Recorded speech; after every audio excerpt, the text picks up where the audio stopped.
Oke, bismillah. Assalamualaikum warahmatullahi wabarakatuh. Nah, ini kesempatan kita sekarang untuk belajar.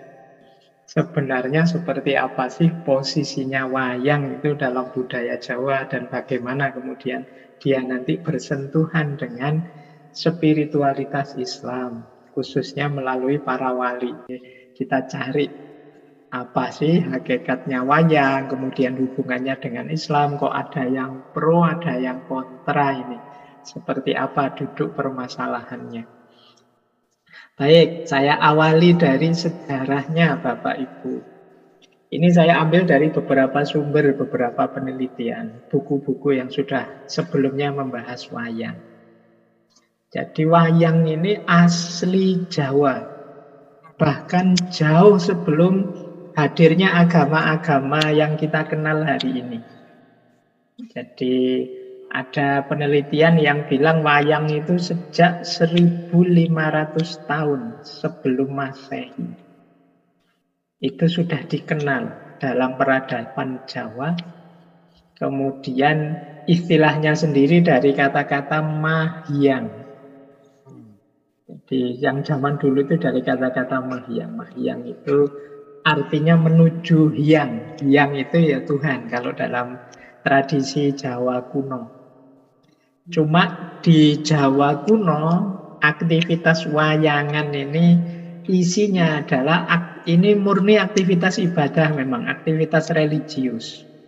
Jadi orang Jawa zaman itu melakukan ibadah dalam rangka mendatangkan arwah para leluhur. Nah, itu aktivitasnya pakai wayang. Sehingga nanti dalangnya saat itu posisinya jadi samannya, mediumnya. Jadi kalau arwahnya nenek moyang itu hadir mau memberi pesan-pesan, ya masuk ke tubuhnya si dalang ini. Nah, makanya terus ada yang memaknai wayang itu ada hubungannya dengan bayangan atau bayang-bayang. Ya kalau dimaknai yang dimaksud adalah bayangan atau bayang-bayang para leluhur yang sudah meninggal, itu mungkin pasnya begitu. Jadi awalnya memang itu. Jadi aktivitas ritual masyarakat Jawa zaman itu. Ya tentu saja wayang versi asli, otentik Jawa ini ya tidak cocok dengan kita yang Muslim. Yang ini loh ya. Tapi dia mengalami perkembangan yang pesat. Nanti ketika masuk agama Hindu, kemudian masyarakat kenal cerita-cerita seperti Mahabharata dan Ramayana. Nah ini terus berubah. Yang semula aktivitas religius, sekarang jadi aktivitas hiburan. Jadi semacam tontonan, pertunjukan, teater. Dengan isinya cerita-cerita dari Mahabharata dan Ramayana. Jadi ada pergeseran lagi sekarang. Kalau dulunya ritual kemudian berubah jadi pertunjukan. Nah, dengan meskipun masih ada konotasi religius magisnya, tapi sudah ada bau Hindunya. Nah, ini puncaknya sekitar abad ke-11, pertunjukan yang kita kenal sebagai wayang ini. Nah, nanti terus dari pertunjukan menjadi tuntunan. Nah, ini di tangannya para wali. Jadi setelah Hindu datang Islam.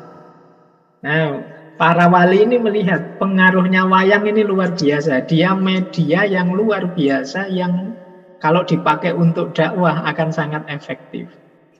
Meskipun isinya saat itu masih ada bau Jawa kuno yang ritualistik atau bau Hindu yang sifatnya cerita-ceritanya, pertunjukannya.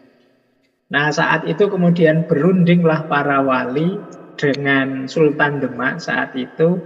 Nah, ini saya baca di salah satu penelitian. Jadi kemudian muncul kesepakatan antara Sultan Demak dengan para wali. Jadi ada 9 poin yang disepakati sehubungan dengan wayang ini. Ini ada hubungannya dengan dakwah Islam dan ajaran Islam. Yang pertama, saat itu disepakati ya seni wayang itu perlu dikontekstualkan dengan zaman itu. Itu kesepakatan pertama, karena mungkin zaman itu kan seperti para wali itu banyak yang seniman juga, bisa mengubah lagu, bisa bikin gamelan dan lain sebagainya. Nah, ini kontekstualisasi. Nanti ada perubahan banyak di tangan para wali ini yang namanya wayang. Nah, setelah dilakukan kontekstualisasi, terus dijadikan media dakwah. Nah, ada yang agak revolusioner yang sering diceritakan itu kesepakatan ketiga. Kalau sebelumnya wayang itu modelnya persis seperti manusia, seperti arca-arca. Jadi mungkin seperti sekarang ya, seperti boneka tapi persis manusia. Nah, oleh para wali ya, karena dalam Islam kan ada pandangan bahwa tidak boleh gambar atau bikin patung yang persis makhluk hidup. Kan ada fikih dalam Islam tertentu yang begitu. Akhirnya untuk menghindarkan kontroversi, terus bentuk wayang itu dirombak sedemikian rupa.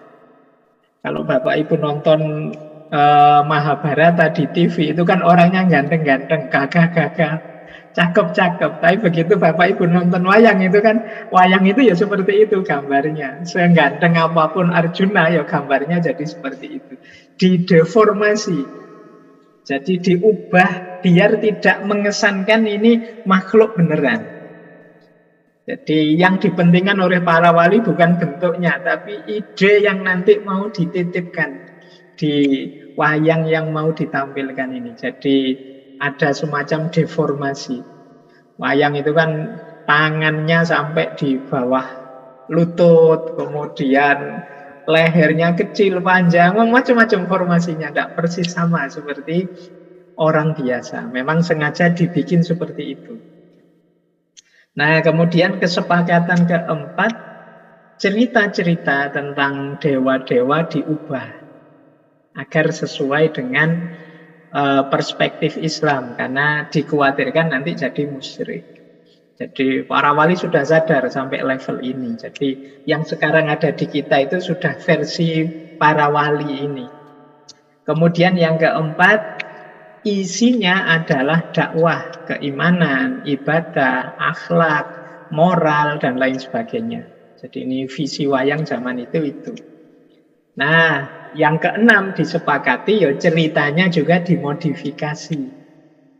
Jadi meskipun itu kan wayang itu kan cerita dari Mahabharata dan Ramayana. Nah, sekarang dimodifikasi versi Islam. Nanti Bapak Ibu kalau membaca kisah-kisah gubahan para wali itu akan terasa sekali, berbeda sekali dengan tradisi dalam Hinduisme.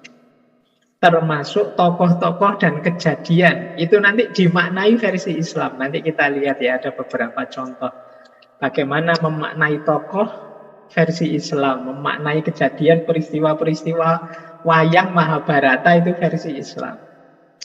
Dan pagelarannya disertai tata cara sopan santun yang baik. Karena ada cerita, kalau zaman dulu pertunjukan-pertunjukan seperti itu kan isinya minum-minum, isinya lah, itu kalau zaman para wali dilarang. Dan tentu saja unsur-unsur yang ada dalam wayang itu semuanya dimaknai ulang. Jadi ada pemaknaan ulang. Jadi dalam Islam Bapak Ibu banyak model mengambil tradisi tapi diisi dan dimaknai ulang. Termasuk kalau Bapak Ibu belajar ya, kalau ini kan lokal Indonesia, bahkan ajaran Islam yang universal seperti puasa atau haji, itu kan sebelum Islam ada. Sebelum Islam itu ya orang umat Arab itu sudah kenal puasa itu. Bahkan Rasulullah kan sampai ke Gua Hira, Uzlah, itu kan tradisi-tradisi puasa. Haji juga begitu. Sejak dulu sebelum Islam hadir ya Mekah itu pusatnya orang melakukan ritual seperti yang hari ini kita kenal haji. Meskipun dengan cara yang jauh berbeda dengan haji sekarang. Kalau zaman dulu ada cerita haji itu harus telanjang bulat. Jadi dengan makna bahwa manusia melepaskan diri dari semua keterikatan duniawinya.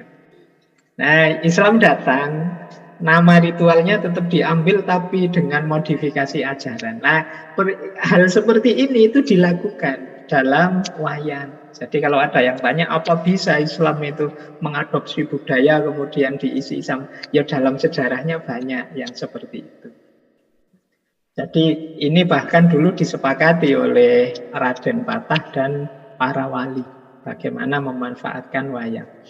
Nah, inilah yang kemudian dilakukan oleh para wali.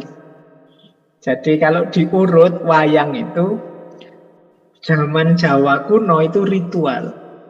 Kemudian ketika Hindu datang dia jadi tontonan, pertunjukan.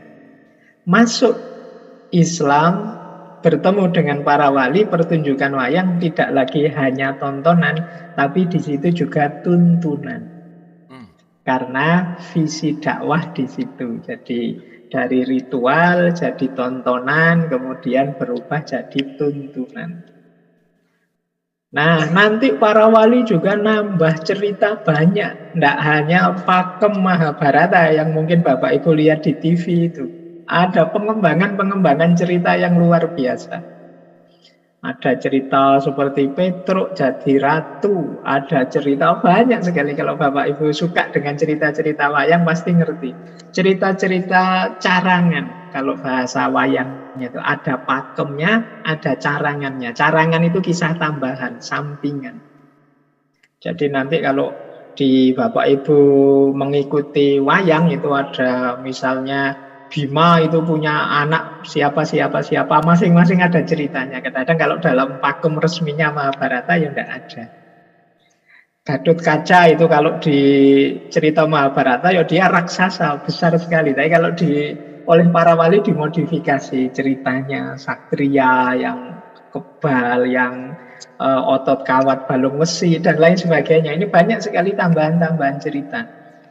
Kalau kemudian ada juga ini ya sekalian perubahan cerita, tidak sama dengan versi aslinya. Misalnya kalau Bapak Ibu mengikuti Mahabharata kan Pandawa ini punya istri bersama namanya Drupadi. Ini istilahnya kan poliandri.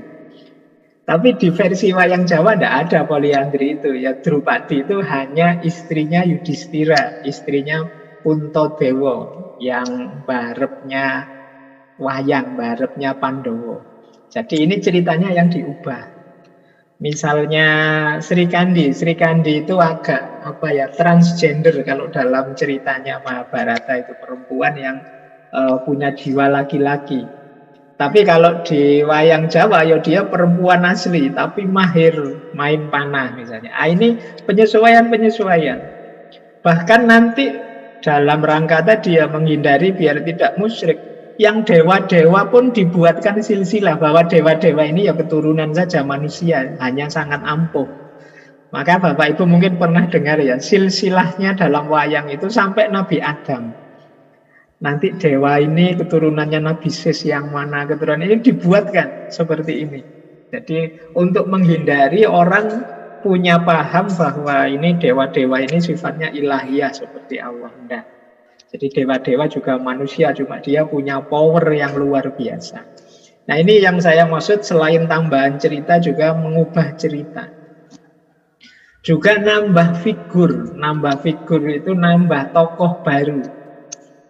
Anaknya siapa, termasuk yang paling terkenal kan Ponokawan itu. Semar, Bagong, Petruk, Gareng. Ini sebenarnya tokoh-tokoh dari agama Kapitayan. Kapitayan itu agama Jawa kuno sebenarnya. Tapi diambil oleh para wali, dihidupkan dalam cerita wayang. Mungkin kapan-kapan ya Bapak Ibu kita membahas agama asli Jawa yang namanya Kapitayan ini. Jadi Bapak Ibu kenal Semar, kenal Petruk, Gareng, ini dari tradisi Kapitayan sebenarnya. Kalau di versi Mahabharata asli Bapak Ibu nunggu ini kapan Semarnya muncul, kapan Bagongnya muncul, tidak akan ketemu. Kalau versi India Mahabharata asli ya sudah cerita pakem Pandawa itu. Tapi ditambahkan oleh para wali banyak figur. Nah termasuk formatnya. Ada unik, jadi misalnya Sunan Kalijogo itu punya tradisi biasanya kalau pertunjukan di halaman masjid. Orang yang mau ke sana harus wudhu dulu. Syaratnya gabung ikut nonton itu baca syahadat. Jadi sebelum masuk ke pelatarannya masjid, nanti mungkin ada yang jaga. Silahkan masuk, sudah wudhu atau belum. Kalau belum ya diajari caranya wudhu sebelum masuk.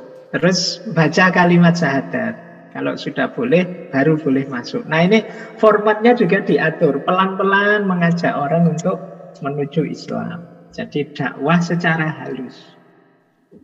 Nah ini mungkin bisa ditiru ya kita hari ini. Mungkin yang mau masuk buka Zoom-nya Mas Abu itu passwordnya syahadat ya. Kalau sudah syahadat. Misalnya itu ilustrasinya begitu. Jadi orang secara tidak sadar terus kayak gimana sih syahadat itu bunyinya. Paling tidak kan dia tahu, ingin belajar. Nah itu strategi yang dilakukan para wali seperti itu dulu.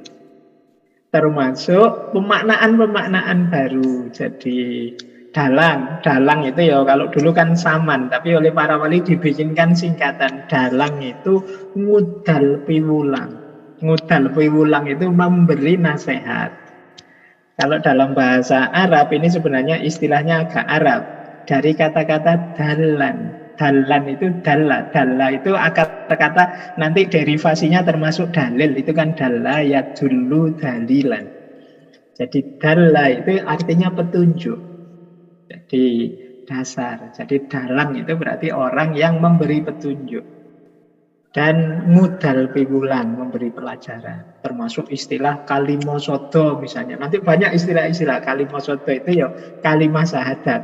Itu senjata paling ampuhnya Puntadewa atau Yudhistira. Kalau di cerita aslinya tidak ada. Tapi oleh para wali ditambahi. Senjata ini, senjata kalimosodo atau kalimat syahadat ini satu-satunya senjata yang misterius sampai berakhir. Kalau dalam cerita carangan itu, cerita tambahannya para wali, ini di antara 5 Pandawa ini yang meninggalnya paling akhir Yudhistira ini, karena dia punya kalimosodo. Dia tidak bisa meninggal sebelum bisa memecahkan misterinya jimat kalimosodo ini. Jadi sebelum dia bisa membaca isinya, dia tidak bisa meninggal.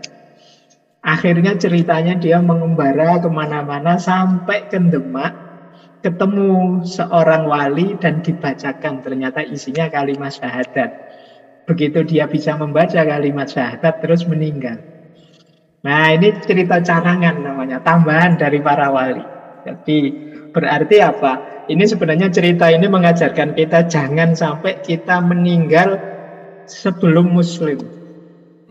Jadi sebelum bersahadat, jadi kita harus bersahadat dulu karena tujuan kita hidup itu nanti ke sana. Nah, diceritakan lewat simbolisme Yudhistira tadi yang tidak bisa meninggal sebelum bisa membaca jimatnya. Jadi jimat ini sudah dipakai perang kemana-mana, tapi dia masih belum bisa membacanya. Nah, ini contoh-contoh ilustrasi bagaimana para wali menggabungkan ajaran Islam dengan tradisi wayang. Nah, nanti Bapak Ibu tidak berhenti di para wali. Nanti kisah-kisah pewayangan yang sudah dimodifikasi oleh para wali itu diperdalam, difilosofikan, dimaknai secara jauh lebih dalam oleh para pujangga keraton. Jadi oleh misalnya Ronggo Warsito, di situ saya contohkan Yosodipuro, Mangkunegoro dan lain sebagainya. Ini beliau-beliau ini mengambil inspirasi dari kisah-kisah wayang yang sudah dimodifikasi oleh para wali, diperdalam lagi untuk spiritualitas kebatinan Islam Jawa. Nah, ini para pujangga keraton. Bapak Ibu mungkin pernah dengar kisah Dewa Ruci, kisah macam-macam itu olahannya para pujangga keraton. Jadi ini dari sisi sejarah mungkin Bapak Ibu semoga sudah bisa ditangkap ya. Awalnya ritual, kemudian jadi pertunjukan kisah Mahabharata dan Ramayana, kemudian jadi media dakwah di tangan para wali, kemudian di tangan para pujangga keraton maknanya semakin dalam, semakin filosofis, semakin spiritual. Jadi inilah posisi dan kedudukan wayang di tengah masyarakat Jawa. Meskipun ya kita akui ini tradisi wayang ini sudah pelan-pelan mulai tidak populer lagi. Jadi anak-anak kita itu mungkin sedikit sekali yang tertarik untuk menggeluti dunia wayang. Jangan-jangan kita juga begitu, tidak terlalu tertarik lagi dengan wayang ini. Padahal di baliknya ada makna-makna yang luar biasa. Nah, pertunjukan wayang itu komposisinya seperti ini. Setiap poin, setiap unit yang ada di wayang itu ada maknanya, Bapak Ibu. Itu misalnya ya blencong. Blencong itu lampunya. Biasanya pakai gambar burung. Kalau di sini gambarnya Garuda malahnya. Blencong itu sumber dari cahaya ilahiyah, cahaya ketuhanan. Kalau tidak ada blencong, wayang ini tidak jalan. Kenapa? Gelap. Jadi hidup ini tidak akan jalan kalau tidak ada cahaya ilahiyah. Nah, kalau di wayang itu simbolnya pakai blencong, lampu yang ada biasanya di atasnya dalam. Yang ini membuat hidup ini cerah, bercahaya. Nah, jadi sumbernya wayang bisa jalan ya cahaya ilahiyah yang disumberkan blencong. Blencong itu lampu kecil. Kemudian ada kelir. Kelir itu ya wayangnya, yang putih itu layarnya itu kelir. Itu simbol kehidupan duniawi. Wayangnya sendiri ada yang kanan, ada yang kiri. Itu biasanya yang kanan itu tokoh-tokoh protagonisnya, yang kiri tokoh-tokoh antagonisnya. Jadi dua kelompok yang berbeda. Nah, itu simbolnya makhluk Tuhan. Semua makhluk Tuhan masuk ke sana.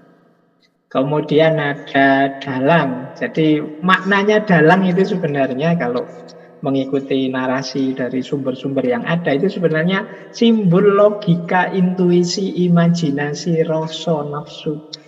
Jadi kenapa begitu? Karena inilah nanti yang menggerakkan raga. Jadi menggerakkan hidup. Dalang itu kan menggerakkan wayang. Yang membuat kita dalam tanda petik bergerak itu kan logika, intuisi, imajinasi, rasa, nafsu, dan lain sebagainya. Jadi maknanya itu. Justru kadang-kadang kan ada orang ngomong kita ini seperti wayang, Tuhan itu dalangnya. Sebenarnya maknanya tidak begitu. Yang dalang itu ya pikiran kita, intuisi kita, imajinasi kita. Inilah yang membuat kita bergerak. Orientasi hidup kita, itulah yang menggerakkan kita mau kemana. Nah, Tuhannya sendiri itu cahayanya. Yang itu disimbolkan dengan blencong. Nah, nanti ada gamelan, ada sinden. Ya, yang musiknya sama yang melakukan sindennya. Itu simbol harmoni bahwa hidup ini dinamis. Nah, dan nanti masih banyak. Setiap unitnya ada makna-maknanya, ada pengertiannya. Nanti yang paham pedalangan bisa menjelaskan. Ada sumber cahaya, ada alam semesta, ada makhluk, ada baik buruk, ada logika, intuisi, imajinasi, dan harmoni dalam hidup ini. Jadi hakikatnya pertunjukan wayang itu ya dunia dan seisinya ini dengan segala variabelnya. Maka ceritanya bisa dikembangkan kemanapun. Nah, ini juga termasuk baru namanya gunungan. Bapak Ibu pasti sering melihat ini. Hari ini ada rame-rame tentang logo halal yang baru yang simbolnya pakai gunungan ini ya. Jadi gunungan ini maknanya dalam sebenarnya. Kalau di wayang gunungan itu yang membuka cerita dan menutup cerita. Atau kalau ada pergantian adegan, atau kalau ada peristiwa luar biasa, angin besar, gunung halilintar, itu biasanya dalangnya yang ditampilkan gunungan ini. Nah, maknanya apa sih kok gunungan formatnya seperti ini? Apa maksudnya dari para wali? Jadi yang pertama, gunungan ini segi 5. Nah, ini orang selalu begitu dari para wali kok segi 5, kata-kata 5 itu kan ilustrasinya ya mungkin hubungannya dengan rukun Islam. Jadi ada hubungannya dengan agama. Kemudian bentuknya kerucut lancip ke atas. Ini semacam hidup kita ini seperti apapun ceritanya pada akhirnya harus semakin dekat menuju Allah yang menciptakan. Jadi makanya modelnya seperti segitiga itu kan menuju puncak. Nah, menuju puncak itu ya menuju Tuhan. Jadi ini simbol kita semua kan ilaihi roji'un. Seperti apapun dinamika di bawah pada akhirnya akan ilaihi roji'un. Nah, kemudian kelihatan ruwet sekali itu ada gambar akar-akar pohon yang malang melintang dan lain sebagainya. Itu sebenarnya simbol dinamika hidup ini. Jadi pohon yang menjalar kemana-mana. Kemudian di bawah itu ada dua raksasa yang menjaga. Ini semacam unsur hidup ini ada yang baik, ada yang buruk. Jadi ada yang positif, ada yang negatif. Terus di atasnya raksasa itu ada kepalanya saja dua. Nah, dua kepala raksasa ini maknanya adalah dorongan hawa nafsu dari diri kita sendiri. Sementara yang kayak raksasa di atas sendirian, bulat itu namanya Banaspati. Banaspati itu seperti api yang lari kemana-mana. Ini simbol dari godaan dari luar diri. Jadi kalau yang raksasa bawahnya itu godaan dari dalam diri, yang di atas itu godaan di luar diri. Tapi semuanya akan selamat karena terlindung oleh pohon. Pohon itu simbol hadirnya Tuhan. Pohonlah yang menaungi. Nanti ada rumah joglo. Joglo itu simbol nafas yang mutmainnah, aman, tentram, bahagia. Jadi hidup yang nyaman, yang mutmainnah itu sumbernya joglo. Nah, terus ada beberapa binatang yang ada di gunungan itu. Ada burung, ada banteng, ada kera, ada harimau. Hidup ini kita butuh burung. Burung itu keindahan, harmoni. Jadi kalau tidak harmonis ya kita akan sulit hidup.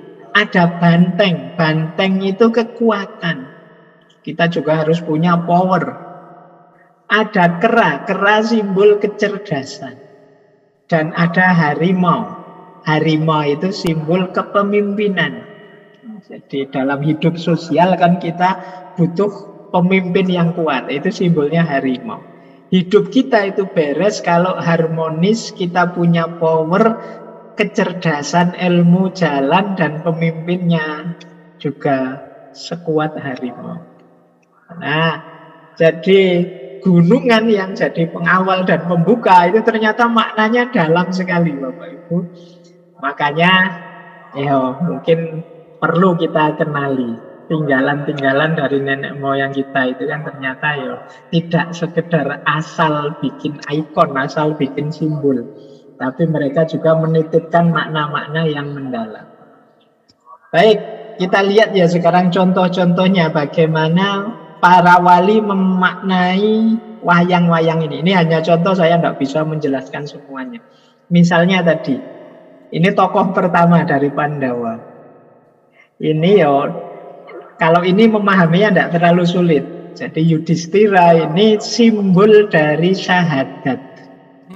Jadi simbol dari, makanya itu kan dia kayak pakai semacam gelung itu. Di balik gelungannya itu ada satu kertas. Isinya kalimat syahadat. Yang itu jimat. Makanya kalau ada cerita wayang itu judulnya Jamus Kalimosodo. Nah, itu tokoh utamanya Yudhistira ini. Yudhistira ini kalau di hasil ceritanya para wali itu wayang yang darahnya putih. Jadi dia tidak mau perang sebenarnya. Dia ideologinya ideologi damai. Tapi dia teguh pada kebenaran. Jadi kalau di cerita wayang Jawa itu Yudhistira kalau perang dia cuma ngambil jimat Kalimosodonya, dilemparkan ke medan perang, sudah bubar, perangnya selesai. Jadi orang jadi tidak ingin perang lagi, sudah damai langsung. Nah ini semacam simbol bahwa Islam itu rahmatan lil alamin. Jadi kehadirannya membawa kedamaian. Nah, itu disimbolkan oleh Yudhistira. Makanya itu pandainya para wali menitipkan ajaran. Jadi tinggal kita yang mengungkapnya. bahwa oh maksudnya itu. Jadi ketika kalimat syahadat itu dilemparkan, bahkan di tengah yang sedang perang, dia terus sadar enggak ingin perang lagi, sudah damai. Itu pun kalau ceritanya yang pernah saya ikuti, Yudhistira ini awalnya dimarahi oleh ibunya karena enggak mau terjun ikut perang. Sampai ibunya, ya kalau kamu memang enggak mau perang, kembalikan air susu yang sudah kamu hisap dari ibu. Baru dia bergerak. Itu pun dia malas-malasan. Jadi begitu sampai medan perang, terus dia ambil jamus jimat Kalimasada itu dilemparkan ke tengah medan dan perang selesai. Jadi di medan yang dia hadapi itu orang sudah tidak minat perang lagi. Sudahlah mungkin rangkul-rangkulan saling mencintai. Nah itu tipikalnya seorang Yudhistira oleh para wali diamanati untuk menyampaikan kalimat syahadat. Sampai tadi meninggalnya kan sampai setelah bisa mengungkap misteri kalimat syahadat. Yang kedua ini yang terkenal sekali karena tinggi, besar, gagah. Bimo atau kadang di Jawa disebut Seno atau Werkudara. Tubuhnya tinggi, besar, gagah dan tapi wajahnya menunduk. Tapi dia tidak mau disuruh. Kalau ngomong itu belak-belakan tidak bisa pakai bahasa halus. Sama siapa saja dia ngomong apa adanya. Pakai bahasa nguko. Itu gayanya Bima. Oleh para wali, hadirnya Bima ini dimaknai mewakili sholat. Rukun Islam yang kedua. Jadi dia tinggi, besar, gagah, tegak. Tidak mau tunduk pada siapapun. Nah, itu dimaknai bahwa sholat itu harus ditegakkan. Jadi tidak boleh negosiasi, kompromi dalam situasi apapun. Persis situasinya Werkudara atau Bima.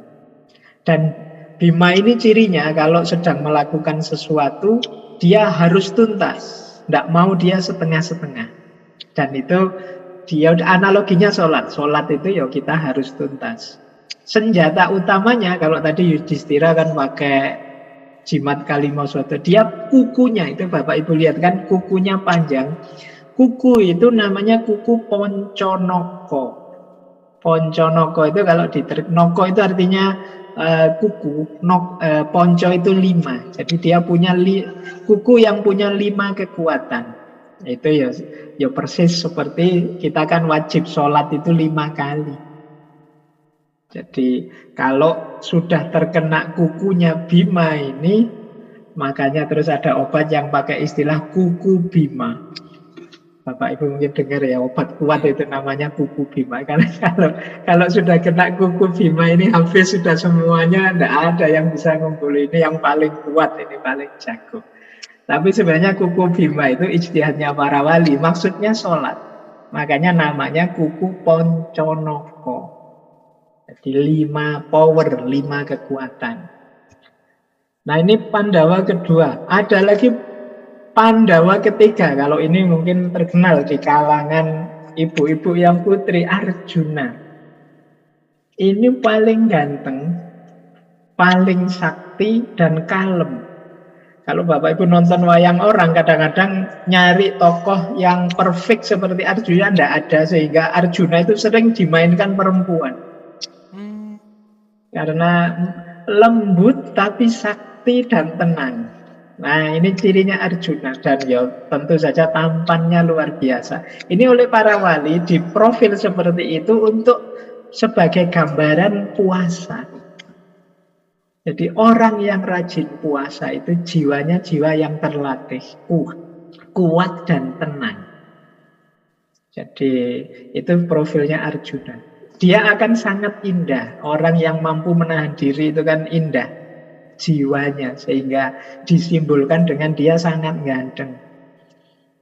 Nah, terus digandrungi kaum perempuan. Ini simbol kalau orang puasa itu kan memang godaannya banyak. Tapi kalau dia lulus, dia akan tadi jadi kuat, jadi tenang, jadi ganteng jiwanya, indah. Nah, ini Arjuna. Jadi dia paling sakti, makanya puasa yang banyak itu menumbuhkan keistimewaan dalam diri kita. Nah yang terakhir, 2 tokohnya yang lain yaitu Nakulo dan Sadewo. Kalau ini kembar. Nah, ini simbol dari zakat dan haji. Kenapa kembar? Karena dua-duanya perlu modal, perlu harta. Ada kemampuan yang jadi syarat. Makanya di wayang Jawa digambarkan kembar. Meskipun dalam cerita aslinya Mahabharata ya sebenarnya ya tidak kembar, cuma dari ibu yang sama saja. Yang beda ibu dengan Yudhistira, Arjuna atau Bima. Tapi di wayang Jawa disebut kembar. Mereka ini dikenal rapi, dermawan, hidupnya tertib. Itu persis orang-orang yang memang mampu melakukan zakat dan haji. Dan cerita tentang mereka berdua ini jarang kalau di wayang. Nah, ini sebenarnya sengaja oleh para wali. Kenapa dibuat jarang? Ya karena zakat dan haji itu waktunya tidak bisa sembarangan. Jadi ada waktu khususnya untuk mereka tampil. Seperti zakat mungkin ya zakat fitrah di bulan Ramadan, haji di bulan Zulhijjah. Jadi ini makna dari Pandawanya sudah ada sejak zaman Hindu, tapi pemaknaan semacam ini tentu saja dari para wali. Nah, ada lagi misalnya yang ini mungkin kapan-kapan kita ulas mendalam ya. Punokawan ini ada filosofi-filosofi banyak. Tapi ringkas saja nama-nama Semar, Gareng, Petruk, Bagong itu kalau di tangan para wali itu ada makna islaminya. Semar itu nanti di banyak sumber disebut dalam bahasa Arab itu simar. Simar itu paku. Jadi dialah porosnya. Makanya ada istilah simaruddin atau simaruddunya. Pakunya agama atau paku dunia. Nah, hadirnya Semar dengan segala keistimewaannya, kemarin dulu kita pernah belajar tentang tokoh ini, dia ini jadi pakunya, porosnya. Bahkan nanti di cerita Mahabharata itu banyak masalah problem yang selesai karena Semar. Yang ini kalau di tokoh Mahabharata versi India tidak akan ketemu. Kemudian Gareng. Kalau nama lengkapnya Nolo Gareng. Ini sebenarnya nama diambil dari bahasa Arab. Nolo Gareng itu nala korin. Nala itu mendapat, korin itu teman. Jadi nala korin itu mendapat teman. Ini sebenarnya ya tujuan dakwahnya para wali itu sebanyak mungkin untuk orang masuk ke dalam Islam. Mendapatkan teman, saudara, sesama agama. Nah, istilahnya nala goreng. Yuk kita perbanyak teman, kita menyebarkan ukhuwah persaudaraan kemana-mana. Nah, itu pesan dari Gareng. Kemudian ada Petruk. Ada yang bilang nama Petruk ini simbol dari dalam bahasa Arab istilahnya fatruk. Lengkapnya fatruk masiwallah. Fatruk itu artinya tinggalkanlah. Nah, fatruk masiwallah, tinggalkanlah apapun selain Allah.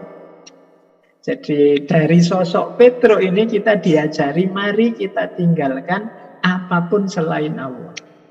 Dan Bagong. Bagong itu ada yang bilang dari kata-kata bago, atau dari kata-kata bakok. Bago itu artinya membantah, menolak. Maksudnya menolak semua yang batil, atau bakok. Bakok itu ya hanya Allah yang abadi. Nah, ini contoh ilustrasi. Punokawan ini ternyata mengandung makna religius Islam yang mendalam. Ini pasti saja hasil karyanya para wali. Dan masih banyak yang lain tentang bagaimana pemaknaan baru para wali terhadap wayang dan cerita-ceritanya. Nah, kalau ini saya beri ilustrasi yang tadi, inovasinya para pujangga keraton, pujangga Jawa. Ini ada cerita yang terkenal sekali, yaitu cerita Dewa Ruci. Cerita ini yang menggubah Sunan Kalijogo. Kalau ini ajarannya agak dalam. Kalau dalam tradisi Jawa ini nanti yang paham, itu cerita ini berhubungan dengan istilah manunggaling kawula Gusti. Jadi ini yang awalnya ide ceritanya dari Sunan Kalijogo. Ya orang yang awam membaca cerita ini ya cerita yang mengasihkan ketika Bima atau Werkudara mencari namanya air Perwitosari, air kehidupan. Ini sebenarnya kalau di ceritanya itu gurunya yaitu Durna itu sebenarnya ingin memusnahkan, ingin membuat Bima ini tewas.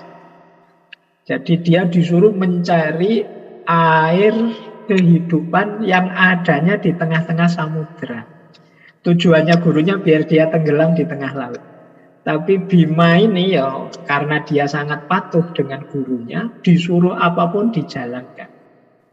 Dan pada akhirnya ya dia dilarang siapapun tidak bisa. Pokoknya gurunya menyuruh ke tengah samudera mencari air, ya saya cari. Dan dengan berbagai halangan, di situ ada banyak cerita tentang halangannya. Dan terakhir beneran sampai di tengah samudera, orang menganggap dia tewas, tapi dia sendiri mengalami bertemu kembaran dirinya, tapi dalam bentuk yang sangat kecil. Nah ini yang nanti dikenal sebagai Dewa Ruci.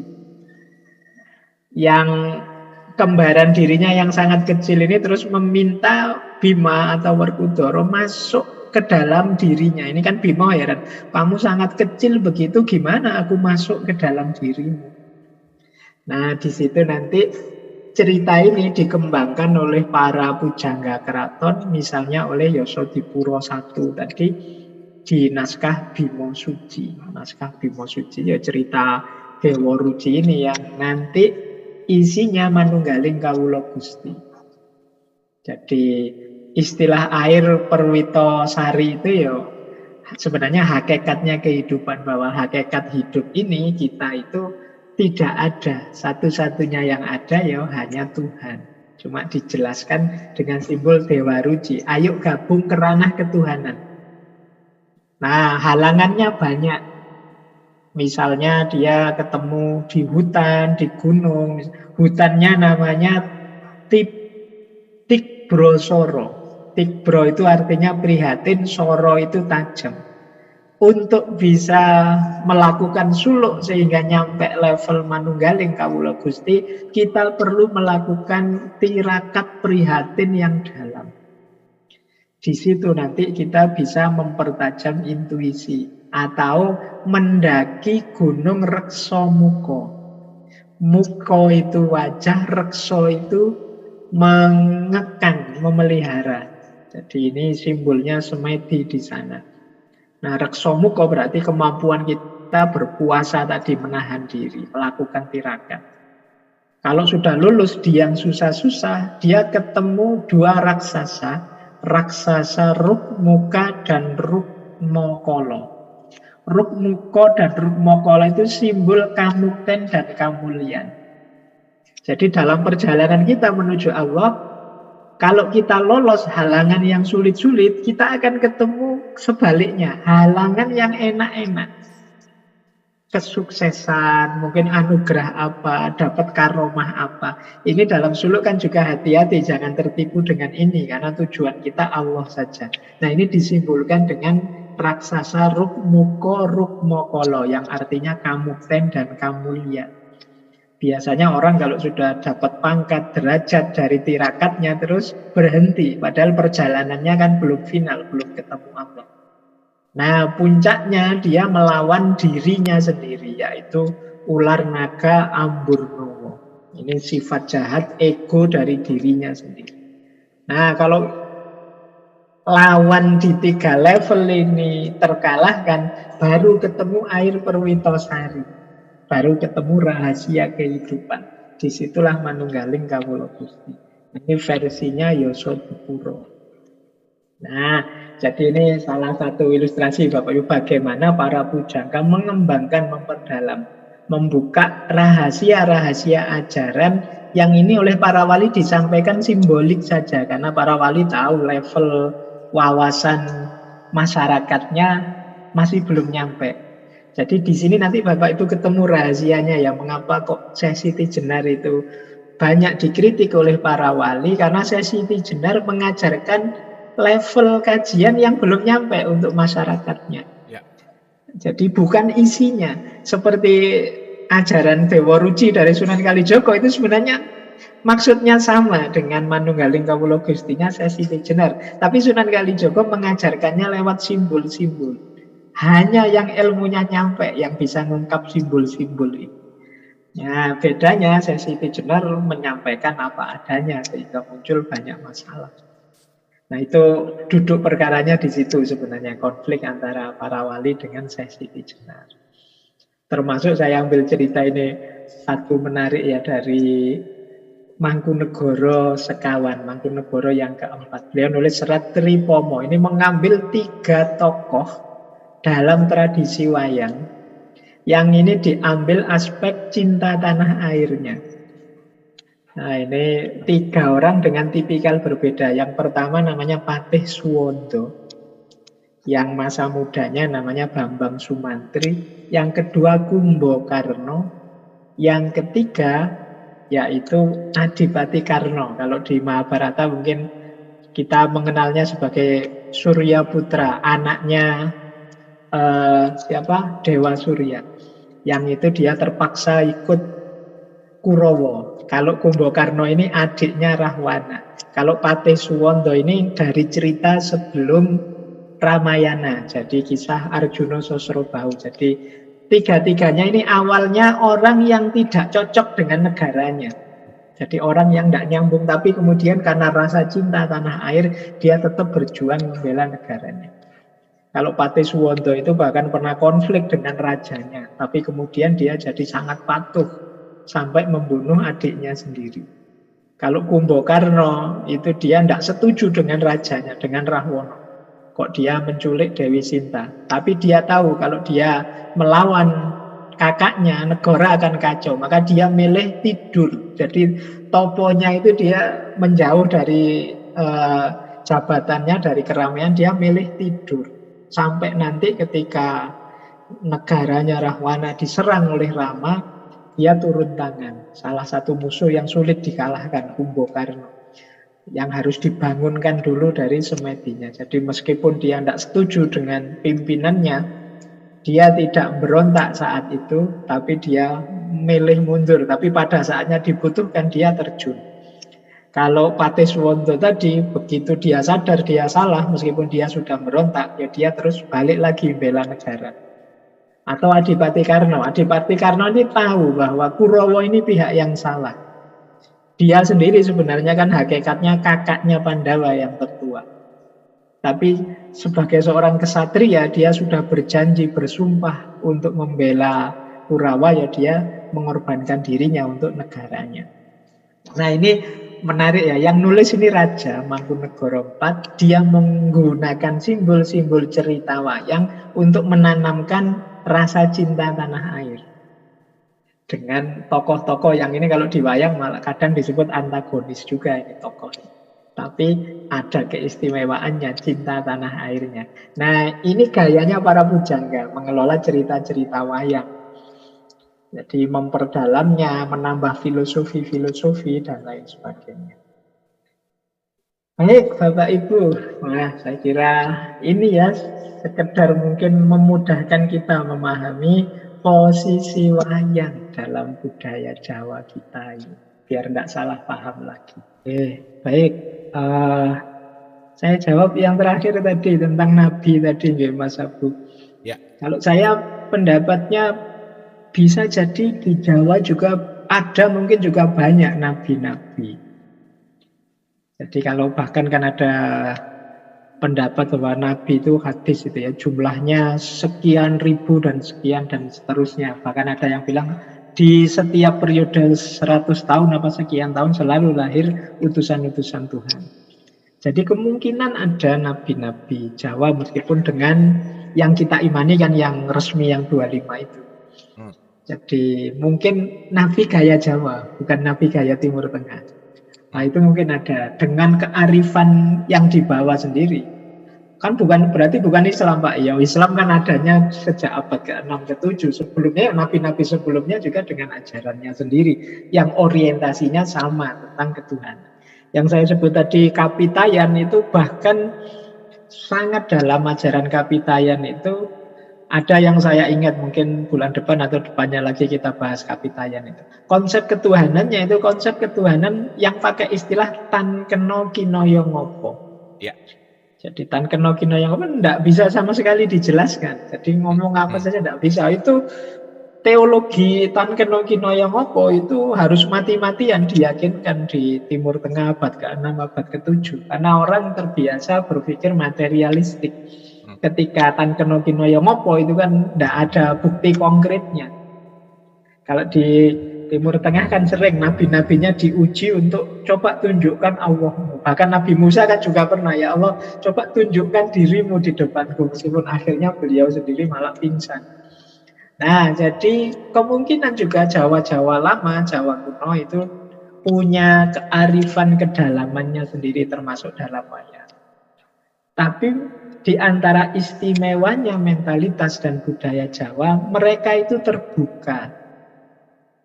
Jadi wawasannya adalah wawasan yang meluas mereka itu. Jadi ketika ada unsur-unsur asing yang masuk, mereka bisa mengidentifikasi mana di antara unsur-unsur ini yang sama dengan budayaku. Itulah mengapa Hindu masuk ya diterima, ayo Hindu masuk. Nanti Buddha masuk, itu ya diterima. Kenapa? Mereka lebih melihat ini sama kok dengan kita, hakikatnya sama, intinya sama. Secara umum ya sama, meskipun mungkin simbol-simbol yang dipakai beda, tapi hakikatnya sama. Jadi nenek moyang kita itu dulu sudah bisa berpikir begitu. Sehingga Hindu masuk, Hindu dikelola dengan baik, bahkan nanti ada asimilasi-asimilasi yang di tanah kelahirannya Hindu sendiri tidak ada. Mojopahit itu misalnya punya agamanya dikenal namanya Siwa Buddha. Kalau di tanah kelahirannya Buddha itu dianggap oposisi, antitesisnya Hindu. Tapi di Jawa dia bisa jadi satu, saling mendukung. Jadi satu paket, satu pakem. Nah nanti Islam datang juga begitu.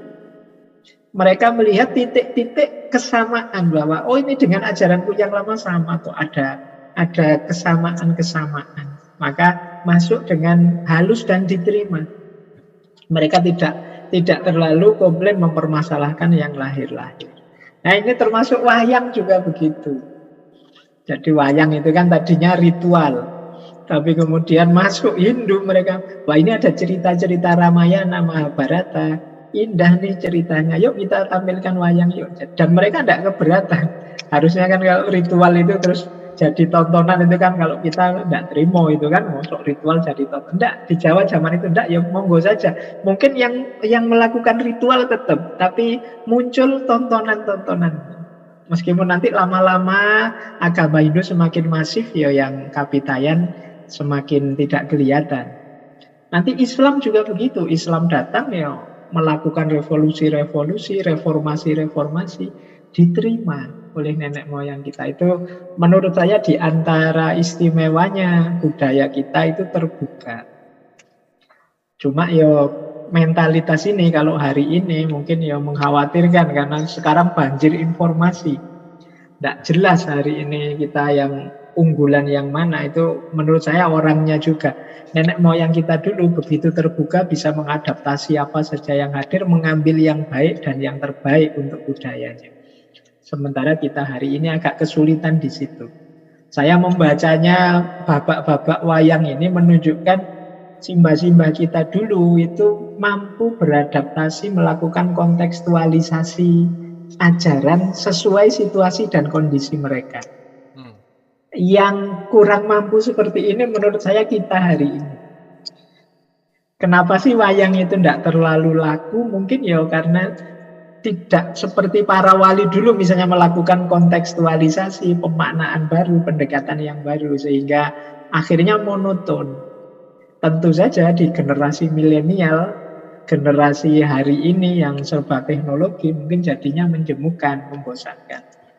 Coba hari ini mungkin ya ada para seniman, mungkin pembuat film, mungkin ya media-medianya bisa diadaptasi sehingga kemudian cerita-cerita, misalnya cerita carangannya para wali tadi, inovasi-inovasinya mungkin dikembangkan dengan cara yang berbeda. Itu tanggung jawab kita hari ini sebenarnya. Para wali memanfaatkan budaya zaman itu harusnya kita juga mampu memanfaatkan budaya-budaya kita hari ini untuk menjaga keluhuran ajarannya. Jadi tidak nyaman atau tidak suka nonton wayang dengan format seperti itu, menurut saya ya tidak masalah, wong itu selera. Tapi ajarannya, kemudian format-format inti cerita dan macam-macam itu menurut saya kita harusnya tidak hilang yang ini. Jadi karena memang zamannya memang berubah, tapi kearifan-kearifannya semoga tidak hilang. Kitalah yang bertanggung jawab mengemasnya versi kita. Oke, itu pendapat saya begitu, Mas Abu, untuk yang wayang ini. Ya, justru menurut saya yang agak mengkhawatirkan hari ini itu pola yang semacam itu. Anak-anak kita misalnya yang SD, SMP, tiba-tiba mengakses mungkin YouTube atau mungkin apa, pikiran yang belum dia untuk mengakses itu, dia butuh beberapa prasyarat lagi. Sama kayak bahkan agama pun begitu. Agama itu kan ada jenjang-jenjangnya, ada level-level ilmunya tadi, syariat, thariqat, hakikat. Kemudian untuk paham ini harus ngerti ini dulu dan lain sebagainya, prasyarat-prasyaratnya ada. Nah, hari ini itu karena pasar bebas ilmu, jadi kan di YouTube di mana-mana orang ingin ngerti apa saja tinggal klik hari ini. Yang mengkhawatirkan itu kalau belum levelnya. Mungkin pernah saya ceritakan ya, saya ada Zoom itu tiba-tiba ada anak SMP ikut Zoom, temanya tentang Manunggaling Kawula Gusti.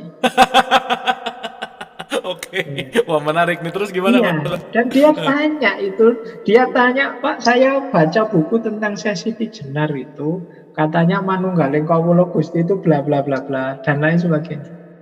Saya ini kan terus tak tanya, kamu apa di pesantren, apa di mana, apa sekolahnya? Enggak, Pak. Nah, terus ngajinya sudah tamat belum? Ini saya baru Iqra jilid 4, Pak. Misalnya dia kesulitan untuk ngaji, baru Iqra jilid 4, tapi semangat beragamanya tinggi. Kok ya kebetulan ketemu wacana Manunggaling Kawula Gusti. Nah, dia jujuk ke situ. Bagi dia kemudian ternyata ngaji, sholat dan macam-macam itu menurut saya kok tidak terlalu penting ya, Pak. Yang penting itu ya saya bisa dekat dengan Tuhan, bisa bersatu dengan Tuhan. Nah, ini yang mengkhawatirkan yang menurut saya. Jadi ketidaksadaran bahwa ilmu itu ada jenjangnya, ada level dan urutannya. Tidak bisa kita jujuk begitu saja. Nah, ini penting ya. Kalau saya ngomong ini tadi langsung saya lost saja karena saya tahu Bapak Ibu levelnya. Kita pelan-pelan kan belajar tentang Jawa. Tapi mungkin ada materi yang hari ini di kelompok tertentu mungkin masih belum. Ya. Ya, jadi kita harus tahu juga ini sedang berhadapan dengan siapa, karena khawatirnya nanti diserap secara berbeda oleh yang levelnya tidak. Paling tidak kesadaran mungkin ya kita semua. Jadi kesadaran, oh ini di tataran mana. Kadang-kadang kita yang sudah tinggi juga begitu. Kalau tatarannya, oh enggak, ini saya sudah lama ngerti ini. Jadi mungkin ada yang lebih harusnya dikembangkan lagi. Kalau sekedar ini kita sudah tahu lah. Kita juga enggak apa-apa begitu. Dalam rangka apa? Biar kita tambah baik terus. Jadi, paling tidak kesadaran tadi mungkin kemarin di dialog positif kan saya sebut sadar di mana secara kritis di mana posisi kita. Ya. Jadi ini menurut saya penting kesadaran. Ya, jadi kalau di Jawa tentu saja kunci-kuncinya di kasta yang lebih tinggi. Karena struktur lama itu kan jelas sifatnya feudalistik. Sebenarnya ya hampir di seluruh dunia begitu. Jadi polanya lebih feudalistik. Jadi seperti apa rajanya, itulah nanti yang akan diikuti. Seperti apa panutan-panutannya, itulah nanti yang akan jalan. Jadi maka seperti apapun kondisi yang dilakukan oleh kelompok-kelompok kasta tinggi, biasanya ya yang bawah itu ikut saja. Jadi kalau tadi saya sebut Jawa itu cenderung terbuka, ya tentu saja pelopornya yang kasta tinggi. Kalau kasta bawah itu ikut saja, kasta tingginya ngomong apa ikut saja. Makanya karena yang kasta tinggi ini terbuka, misalnya kayak Majapahit itu kan terbuka. Majapahit itu Islam datang, oke, masuk. Cina datang, bahkan beberapa rajanya menikahi permaisuri dari Cina, tidak masalah, masuk saja. Ini menunjukkan keterbukaan. Nah, ini menggambarkan rakyatnya juga tidak jauh-jauh dari itu.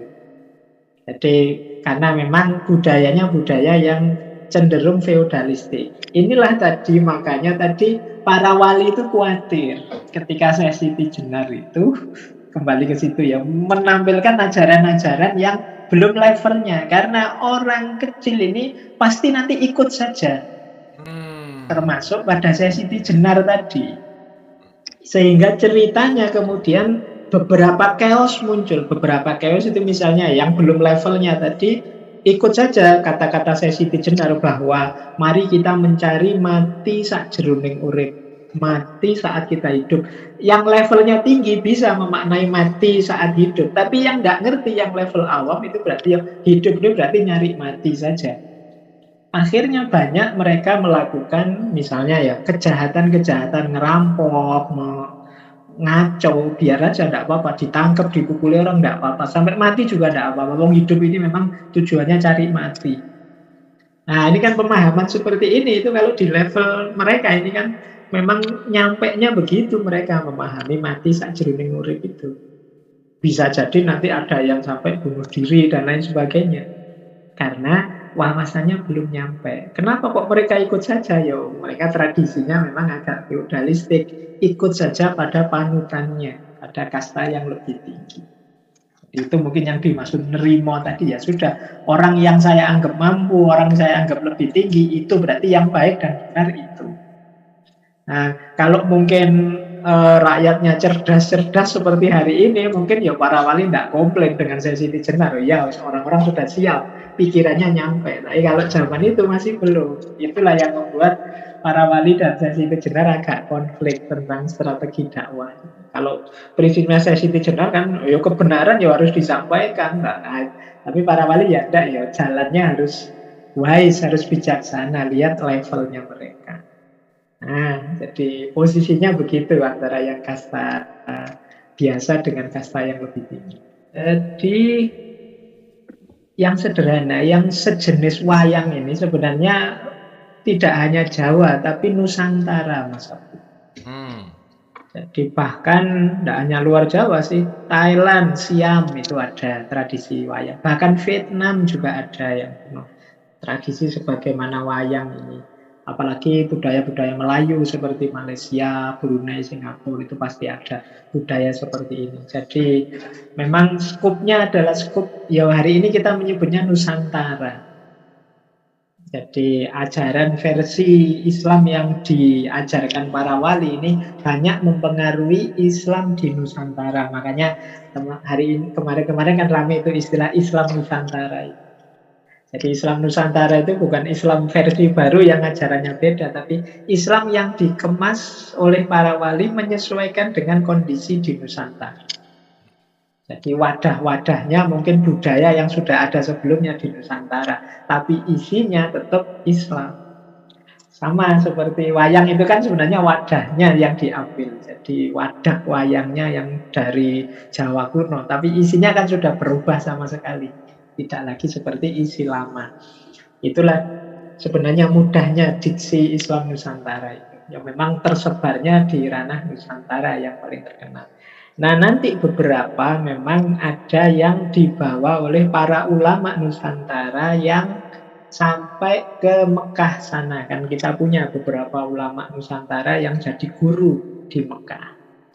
Ini beberapa juga berpengaruh nanti di beberapa kitab seperti Imam Nawawi, Al-Bantani, kemudian Syekh Khotib Sambas dan lain sebagainya yang mengajar di Masjidil Haram. Itu ya unsur-unsur yang ada baunya Nusantara itu sering juga dipakai jadi ilustrasi mengajarkan Islam. Jadi nanti penyebarannya seperti itu dalam perkembangannya.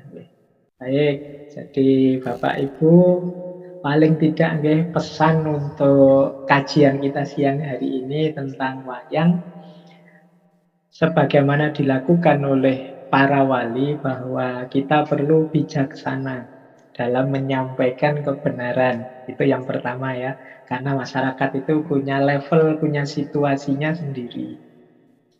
Kemudian yang kedua, pesannya pada kita adalah ayo memanfaatkan budaya-budaya, media-media yang kita miliki hari ini untuk menyebarkan kebenaran dan kebaikan sesuai situasi kita. Kita format ulang, kita maknai ulang, karena tentunya fokus utamanya bukan wadahnya, tapi isinya. Jadi kalau kita kemarin rame-rame tentang wayang, itu sebenarnya wayang itu wadahnya. Jadi yang lebih penting isinya. Mungkin saja ada di antara kita yang tidak familiar dengan wayang karena zamannya berubah. Menurut saya ya wajar saja karena memang zaman itu berubah. Tapi semoga pesan-pesan, kearifan-kearifan yang diwariskan oleh nenek moyang kita, oleh para wali juga pada kita itu tidak hilang. Jadi menurut saya kuncinya di situ yang utama. Baik, saya kira itu dari saya Mas Abu.